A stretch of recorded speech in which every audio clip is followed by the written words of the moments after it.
Florin Hilbay,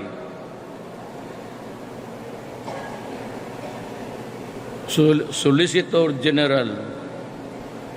Wala naman pinalalo. Nanalo ba tayo sa kaso natin? Karami nating bayad. Totoo lang ngayon. Hindi akin, previous administration, mga damages, mga kontrata. Because we were known then as a country who does not honor contractual obligation. Marami tayong binabayaran ngayon. Ang ating abogado si Florin Hilbay. At lalaki naman sana, bakit pangalan Florin? Kaya kung makita mo ito, maintindihan mo. Kasi yung pangalan talaga niya, ay Florin, kasama mo palagi si Agot Isidro.